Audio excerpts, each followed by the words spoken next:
Chris Williamson joins me now. Thanks, Good evening, George. Chris. Was it a hard book to write?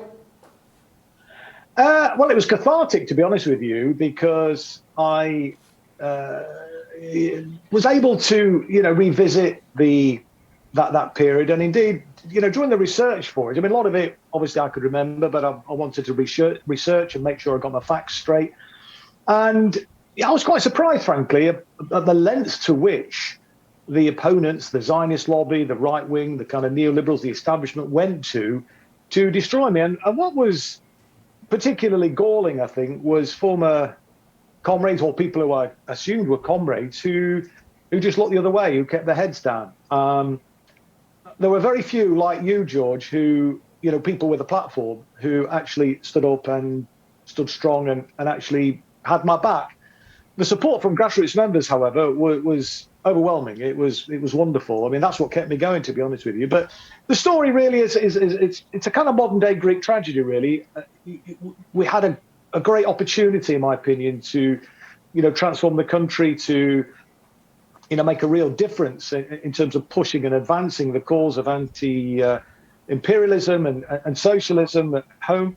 But unfortunately, we blew it. I mean, and I think the left of the Labour Party actually are the architects of their own demise in many ways. Their failure to defend their reputation, their failure to stand up to bad faith actors led us to the state that we're in today. But this 10 years, I mean, the book, the name, 10 years old Labour, it refers to the kind of 10 years that I was in and out of Parliament, as it were.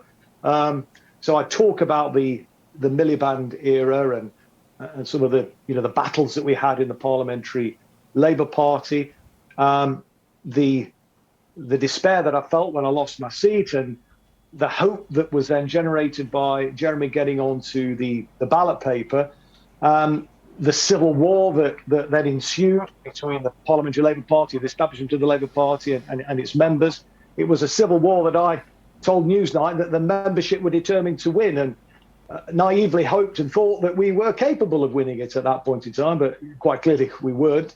And then to actually win back my seat, and then to embark upon the Democracy Roadshow, to bring about those crucial democratic reforms inside the Labour Party. And as I pointed out at all the meetings that I attended all over the country, well-attended meetings, that this wasn't just a navel contemplating exercise, this kind of democracy agenda that we were embarking upon. This was crucial to actually bringing about a situation where if we could get a Labour government elected, that we would then have the mechanism to ensure that that government implemented the programme and ensured that it defended that Labour government. Because, I mean, as you'll recall, George, there was a serving Army General talking about using fair means or foul to actually, undermine, to prevent and indeed to oust a Corbyn-led Labour government that had the temerity to scrap Trident and cut defence spending and withdraw from NATO.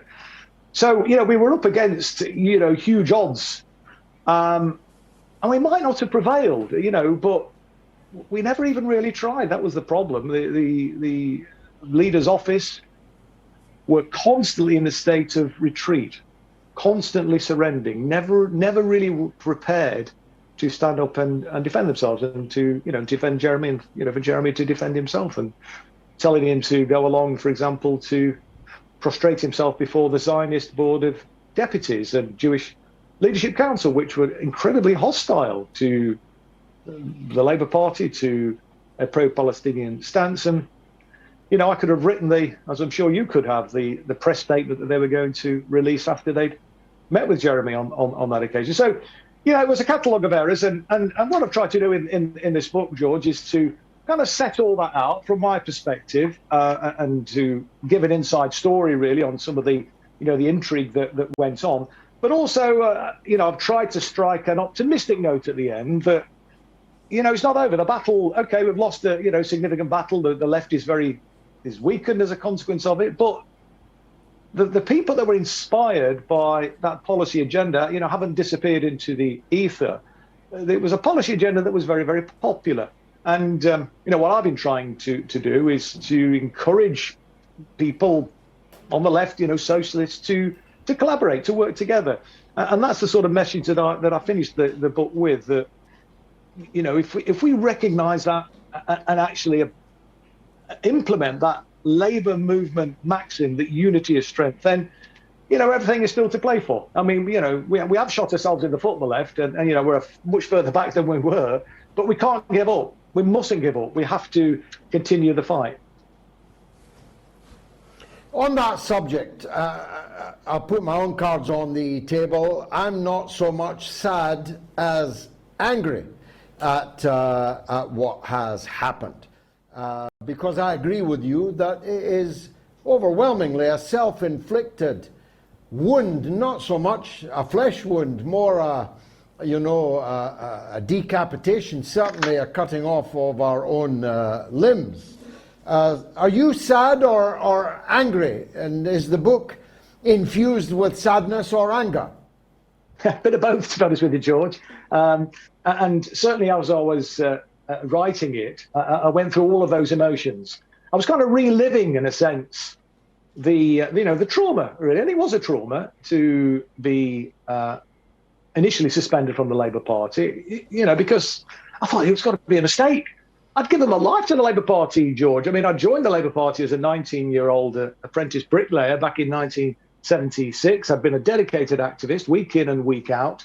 And I talk about in the book, actually, on the day that I was, removed from the party, about the early days when I first joined the Labour Party, bright-eyed and bushy-tailed and full of hope. And as you'll recall, George, when you joined the Labour Party, and maybe like any organisation, if you kind of show any enthusiasm, you're given lots of jobs to do. And one of the jobs that I was given was to be the tote collector.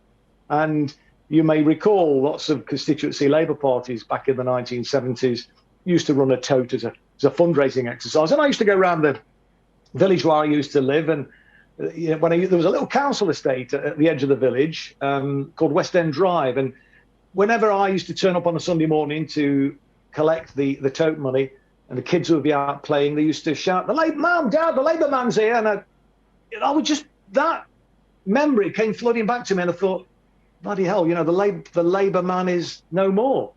And it really was quite an upsetting time, a traumatic time. And as I say, I only really got through it thanks to the solidarity of people like yourself, George. Grassroots members, they were incredibly supportive, incredibly kind. It wasn't just love. Sorry, it wasn't just solidarity, George. It was genuine love that was being expressed to me. And I really am so incredibly and eternally grateful for that. But as I was researching it, as well as that, reliving that sadness, I also was incredibly angry. Yes, George. I mean, and some of the things, for example, the former chief executive, and I'll talk about this in some detail, the former chief executive of the Board of Deputies used to be a friend of mine. Actually, I've known her for 40 years. We used to work together. We were welfare rights officers together. We were members of the Labour Party together. We were trade union activists together. She went on and became a full-time official for the former National Union of Public Employees. She was a good friend of my late wife. They went on holiday together. They went to Cuba together. And on the day after that I was temporarily reinstated in June of 2019, she wrote an incredibly vicious op-ed for I think it was the Independent, absolutely, monstering me and making all sorts of allegations about me, which she knew were barefaced lies.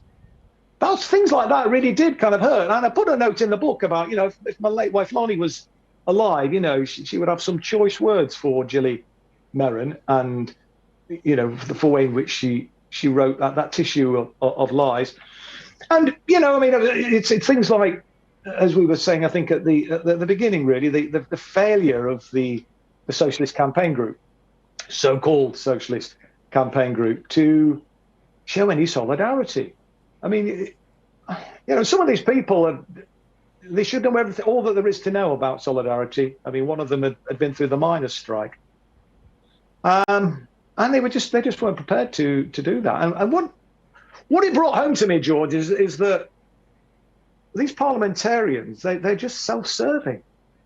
They're more interested in protecting their career than actually doing the right thing. And my position, maybe I'm naive, I don't know, maybe I'm stupid, I don't know. But I always took the view But when you have a political platform, and this is something you did and paid the price for it, George, you should use it to fight for what you believe in, to fight for what's right, to fight for, the values that brought you into the Labour Party, to stand up for the people that elected you. But so many, well, all of them, I say so many of them, all of them didn't live up to that. And I've often said, and I think there's a chapter in the book about cowards and traitors. And you'll know the line in the red flag, George. It's though cowards flinch and traitors sneer, will keep the red flag flying here. Well, I tell you what, that could have been written for the Parliamentary Labour Party. It is entirely made up of cowards and traitors with no exceptions. Now, that grieves me, because as a working class kid joining the Labour Party, and I don't know, maybe still have that perhaps working class chip on the shoulder, maybe, I don't know. But when I, got to Parliament and stuff, I was in awe of a lot of these people, George. I didn't feel I didn't think I would have become an MP. I didn't think I was worthy of being, of sharing the green benches with them. I thought these were, political titans. And they end up being, it turns out they're all political bloody pygmies. I mean, excuse my French, but they are. And I thought, well, good, this comes to something. There's a lot of flinching and sneering. I just make this last point to you.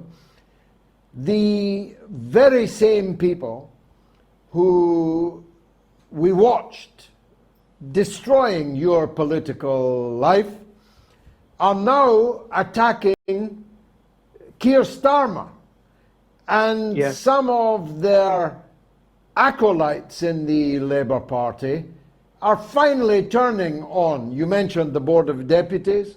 It was not just anti-Corbyn, not just anti-Chris Williamson. It was anti-Labour. It was a Conservative Party front. And thus they are now in full-scale attack on Keir Starmer, who destroyed Corbyn, Williamson and the others. It's karma, really, isn't it? Well, it is a bit of karma there, George, and the breathtaking hypocrisy is, it's quite something. I mean, one of the key protagonists of this whole sorry saga of the bogus anti-Semitism campaign, the kind of anti-Semitism crisis which had kind of engulfed the Labour Party, which never really had in reality, was of course Margaret Hodge, who I think submitted something like 200 complaints about anti-Semitism. It turns out 190 of them weren't even Labour Party members, and I don't know what happened to the other 10. I suspect they were thrown out as well, even though the sort of presumption was to believe these absurd accusations that were being thrown out against people who were lifelong anti-racists. But she came to Keir Starmer's defence when one of the organisations that had made the complaint, again, the bogus complaint to the Equalities and Human Rights Commission, which led to the investigation into the Labour Party, and she saying, attacking the so-called campaign against anti-Semitism, and she was a patron of the organisation, but she stood up and said, "I'm sick of these people, using anti-Semitism as a stick to attack the Labour Party." Well, this is precisely what Jeremy should have been saying. Well, I was trying to say that, but others, the campaign group, Jeremy and the rest of them, if only they'd done that. Now, look, George, we might still not have won. There were massive odds, massive forces ranged against us, as I've kind of alluded to. Huge forces ranged against us. We might not have got there, but, we just made it easy, and we went out with a whimper. Well, I like to think I didn't go out with a whimper. I was inspired with people like Jackie Walker, who was expelled, a black Jewish woman whose, ironically, parents had to flee or were actually, kicked out of the United States of America in the McCarthyite witch hunt. And how ironic that, she was then herself a victim of a McCarthy-style witch hunt inside the Labour Party. But the thing that I was attacked for was for defending people like Jackie Walker. But, how ironic that, things like that can happen. And as I say, George, if only Jeremy and John McDonnell and key figures in the Socialist Campaign Group had taken a leaf out of Margaret Hodges' book, 2 or 3 years hence, where she is calling out. She's calling out the campaign against anti-Semitism. I mean, as I say, I called them out over the bogus complaints that they were making to the EHRC. And that report, as you will, I'm sure, recall, George, which concluded that Labour did have a problem with anti-Semitism, alluded to the assertion that the Labour Party was guilty of harassing the Jewish community, kind of institutionally anti-Semitic. They were only able to cite 2 cases. That was a sum total of it. I mean, I was initially in their crosshairs and took legal action to force them to remove my name from the final report. They wanted to accuse me of being in breach of the Equalities Act. They wanted to, I cover this in the book, and say that I was guilty of harassing the Jewish community. It's an absolute scandal. It's an appalling calumny that they were indulging in against me. But we prevailed. We used legal, the legal mechanisms to force the hand. But that cost us. I mean, thanks to the generosity again of supporters, but it cost us in order to protect my reputation as best I could from that latest attack, which was a couple of years ago with the EHRC, cost over £25,000, George. I mean, it's just not right that this sort of you can be utterly traduced, and in order to protect your reputation, and you can't get that money back. That's the thing. I mean, as I say, thankfully, I'm not a rich man. Thankfully, supporters came to the rescue. But there are so many other people for every kind of sort of high-profile individual like myself, Ken Livingstone, Jackie Walker, people like that. There are hundreds, probably thousands of people who were targeted and abused and expelled from the Labour Party, and on these false accusations. And many of those people suffered, acute mental health problems as a consequence of it. Some of them didn't have the benefit. In some ways, George, it was a bit. I mean, okay, I was in the public eye, and so maybe there's more attention, but there was a lot of support. Yes, there was a lot of hatred directed at me, but there was a lot of support from grassroots supporters, obviously people like yourself. But just think about all those hundreds and possibly thousands of people who had to suffer in silence, in isolation.